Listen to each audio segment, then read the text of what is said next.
Guys, what's going on? And welcome back to another video here on Philly Sports Network. A joyous occasion, if you will. Not only are we just one day away from the return of Philadelphia Eagles football, but the Eagles will be going into that new season with some real sense of serenity at the left tackle position. Jordan Mailata has just signed a 4-year extension worth $64 million with $40 million guaranteed. Here is everything you need to know about the extension, what it means for Jordan, for the Eagles, and just in general moving forward. First and foremost, this shouldn't come as a surprise. I know the immediate reflection from fans here was, well, hold on a minute, why have you got to pay him now? He hasn't even played this year. He's only started 10 games. He's so young.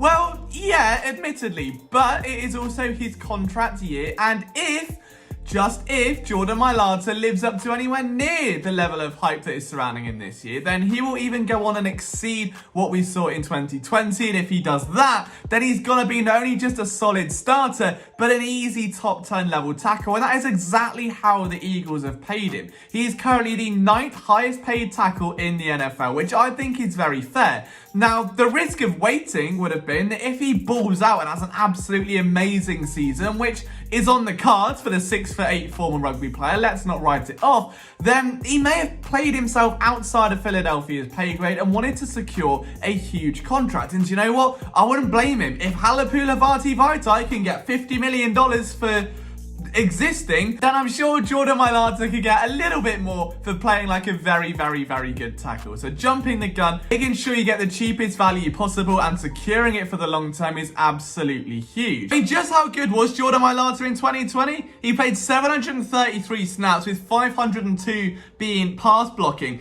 Out of 502 snaps, he allowed 32 pressures and 7 sacks. It's just unreal for a guy that has not played football until the year he was drafted. Not even college, not high school, hadn't played a snap. It's remarkable. He's absolutely deserving of the money. The immediate knock-on effect is going to be poor Andre Dillard, who's going to get home from a good day at practice, open his phone, and then wish he very promptly didn't. This has very much put the writing on the wall for the Washington State product. If we're honest, has had a pretty rough go of it so far. I mean, he was drafted, was made to play right tackle, and he was clearly a left tackle. Had a pretty good rookie season outside of that. Ended up missing the entire 2020 season due to a biceps injury. He's fighting for his own position in 2021, and there are very few situations in the NFL where a first-round pick tackle would be fighting for his spot with a 7th-round pick just 2 years into his career, having only started like 4 games. It's been tough, and I'm not siding with Andre Dillard here, but I do think he's got upside. I do think he's going to be a starting tackle at the NFL at some point.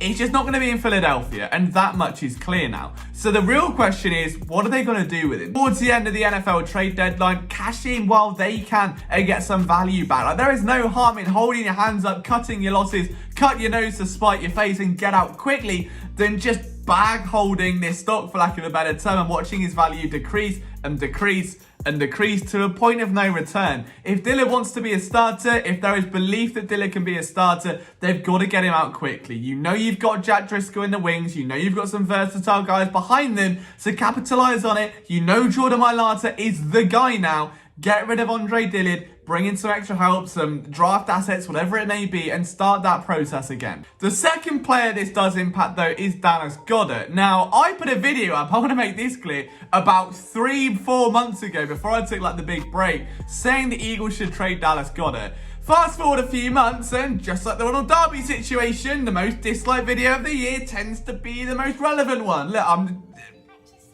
and I'm not going to sit here and say I told you so, but I forecasted this a long time ago. I was writing about it literally in the middle of last season, that both tight ends going into the contract year, they had to make a choice. It looked like they've made their decision. Then you get halfway through the offseason, Ertz is back, and apparently he's going to sign a new deal. Goedert's deal hasn't been worked, and nothing more has been heard about it. Even he doesn't know what's going on. And it's a very weird spot to be in. The Eagles knew they would have to pay Jordan Mailata. They knew realistically there's going to be some Miles Sanders money, potentially Jalen Hurts or QB money at some point soon. You've got very short-term options at linebacker, very short-term at corner, very short-term at defensive defensive end, very short term at safety. You're gonna need salary cap, and the Eagles don't have a ton of it. So what do? Do you pay Dallas Goedert a ton of money in hopes that he can be a top 5 tight end, knowing that he hasn't really shown consistency, he's had problems with drops, he's not the most durable, and he hasn't really put it all together yet, but if he does, bona fide top 5? Or do you pay for a discounted Zach Ertz, knowing that he's coming off his worst season, like literally ever, has a much better chance of rejuvenating himself, even if it's a 1 or 2 year deal, to get back to that best? And if you do, you've got a top 5 tight end at a fraction of the cost. And with Tyree Jackson behind, who showed so much in preseason, so much in training camp, it just makes sense, because you can have that tandem rolling and work out the rest later. I would much rather have Mailatas, Ertz and Tyree Jackson than one Dallas Goedert, and it is as simple as that. I don't want to see Dallas Goedert leave. I like Dallas Goedert. He's a fan of PSN after all, but at the end of the day, you've got to do what's best for business. You've got to do what's best for the team. And the third person it's impacted is obviously Jalen Hurts, who has his blind side protected for the next 4 years. What a vibe that will be. It's incredible for Jalen Hurts to go from whatever offensive line was put in front of him last year with Jamon Brown to now have not only Lane Johnson back, not only Brandon Brooks for the first time, but Jason Kelsey and Jordan Mailata, 2 very competent guards there as well, in terms of Isaac Seumalo and Nate Herbig, the backup who can kind of play every spot. Landon Dickerson, who's going to be in him for the long haul, taking over one of those interior spots eventually. It's a very strong offensive line, and Hurts is easily here the biggest winner. I'm absolutely over the moon for Jordan, for his family, to know that back in Australia they're now looked after. He set his family up for life. He's got a life-changing sum of money, doing a sport that is quite literally a dream. That was a dream scenario, to get over to America and do something like this, let alone to this level that quickly. It's remarkable. It's the ultimate feel-good story, and I, for one, am absolutely delighted for the Mailatas on what must be a momentous weekend, and of course the Philadelphia Eagles. Guys, let me know what you think down in the comment section below. From myself, Liam Jenkins, who will be live for a watch along tomorrow evening. Make sure you're joining us for that one, and we will have post-game coverage. We'll have This Week in Philadelphia Sports on Monday. We'll have a film room, providing NFL Game Pass actually works. We've got a lot of content coming. All right, we're back in full swing, guys. Take it easy. Enjoy the game tomorrow. We'll see you soon.